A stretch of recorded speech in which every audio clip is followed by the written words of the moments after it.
Today I'm going to be doing a transmission service on this 2017 GMC Sierra 2500 HD. I'm not going to be dropping the pan or anything like that. It's got 100,000 miles on it, and I'm going to be pulling one of the transmission lines and doing what would be called a flush and a 100% fluid exchange on it. This isn't bad for it. We're not going to be forcing fluid through it with a machine. We're just going to let the transmission pump the fluid out, and then we're going to refill it, and we're going to repeat that until the fluid comes out clean. I'm going to be pulling the upper transmission line off the radiator, and that is right back here. This right here. So we'll see if we can get some light on it. So there's a plastic clip or ring that goes over to kind of make sure this E-clip doesn't go anywhere. So we've pulled that back, and now I'm going to grab a pick and we're going to pop this clip out. Now I need to warn you, these things disappear in a heartbeat. So it's not even bad to have some extra ones around, but just be careful when you do this so that you don't lose it and then wind up needing to go to the parts store when your vehicle's apart to try and track one of these down. I'm hoping that this doesn't become a video of what not to do, because trust me, I've lost enough of these clips, and so I've got a stash of them. So the first thing you need to do is you need to find where the end is on it, and I can't quite see where it is, but there's an end somewhere, and that's the easiest spot to start from.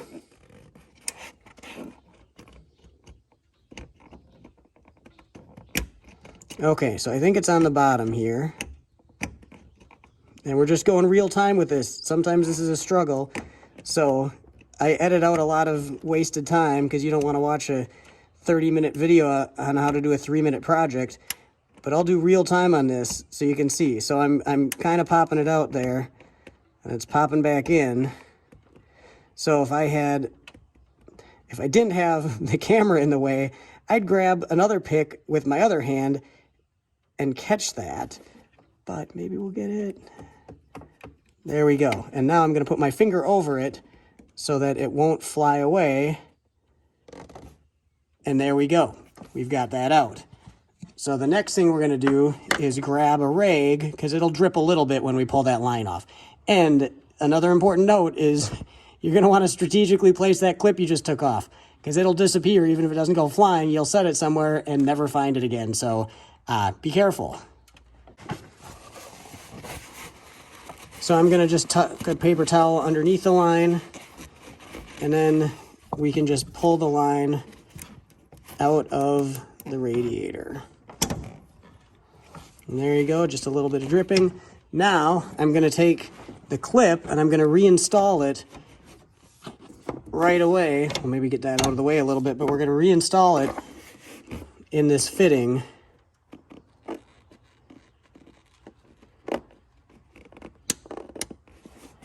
And now it'll be harder to lose, and we're going to need that because I've got an adapter I'm going to slide in there to help with the flushing process. So here's my hose that I've made. I've done a lot of this, and so it was easy enough for me to make a line to speed up the process. And all that I've really done is I've taken an old transmission line with the same fitting, and then I've put a rubber transmission line hose over it. So now I can pop this right into the fitting on the radiator. It'll lock in with that little E-clip, and then I will run the other end of it here right into my drain bucket. Now I'm going to take a second hose without a fitting on the end, and I'm going to slide that over. So here's what we've got in the truck, just this fitting hanging there loose right now. So we're going to slide just a regular hose just like this over that end just in case, and we're also going to run that into the bucket. That way, no matter which side is pumping out, we'll catch it. I do believe, though, that it's going to be this line that's plugged into the radiator where the fluid's going to be flowing out.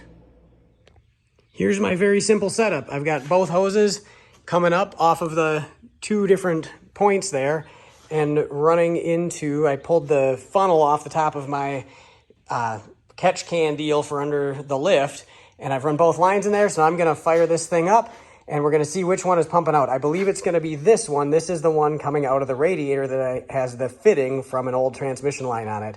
So we'll find out which way it's coming out. We're going to also be able to see what the fluid looks like exactly, and we're going to pump it until it just starts sputtering.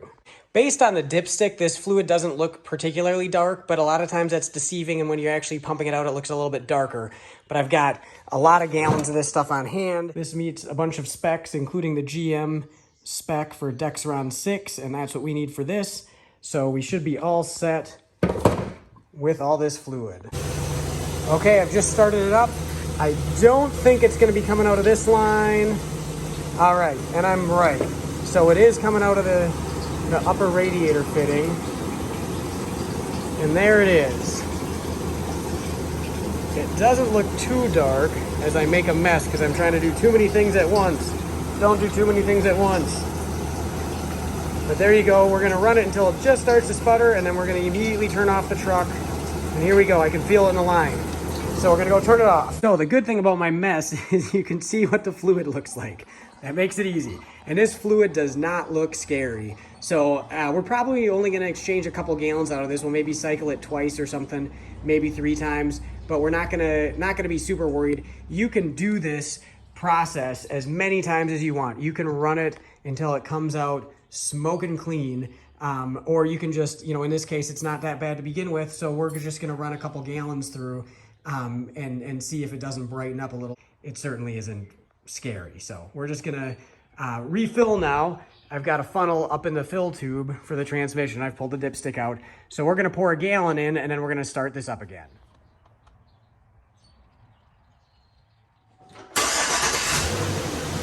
Okay, we're gonna let it run again until it starts to sputter. Okay, it's slowing down a little bit. I can feel it in the hose.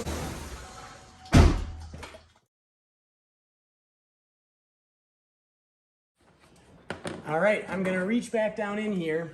First, we're gonna pull off the line that we didn't wind up needing. So you can skip that line entirely. We only needed the line that I connected to the upper port on the radiator.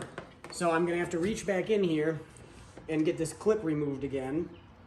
And I've still got my rag down here. I'll set the clip aside, keep my rag under it, because we're definitely gonna spill a little bit when we pull this. And then we can get this out of here. Tuck that right in the drain there. Then we're gonna reinstall the clip. And then we can take the line into the radiator until it locks in place. And then we're gonna slide that little plastic retaining clip over the E-clip. And then we're done up there. Now we're gonna start it up, let it warm up to operating temperature, and then we're gonna check and add fluid as necessary until it's full. So we've had it running for a bit here. We're gonna start the process of checking the levels. And it looks like we're just on the tip of the dipstick. So that's a good starting point for a reference. So I'm probably gonna put in a quart of fluid, and then we'll see where we're at.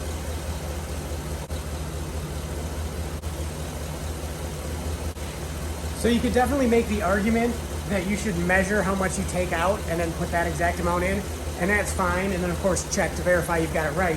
But I found that I'd rather spend my time fooling around with getting it to the right level than trying to measure what I take out and all that, especially with the way I'm capturing it in my drain catch can from the lift. That just works out so easy that I'm not gonna try and put it in something else and measure it and all of that. So I just pump it out until it's clean, and then put in roughly the right amount, and then just keep checking the dipstick until I get a good read on it and know I've got it exactly to the full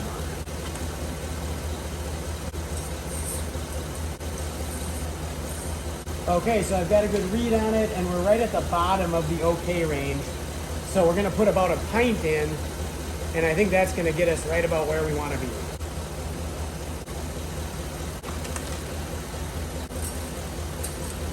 Been sitting for a little while here, so we should get a good read on it. Still need probably another pint in.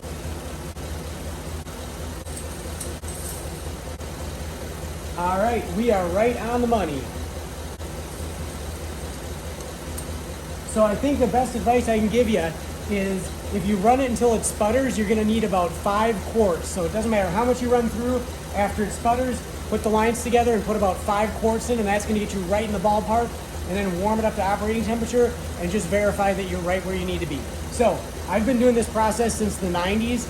I have never created a problem. I've only fixed them, and I have legitimately fixed transmissions that people were told needed to be replaced. So I would not tell you there's anything to be concerned about with this. You, of course, don't want to run your transmission low on fluid, so when it starts to sputter, shut the vehicle off, fill it up, and repeat. But it's a safe process that's very effective, and you'll get 100% of the fluid out, and that's a pretty critical thing if you've got a lot of nasty fluid in there. So yeah, that's the way I've been doing it, and that's what we just accomplished on this thing, and this thing is good to go down the road now.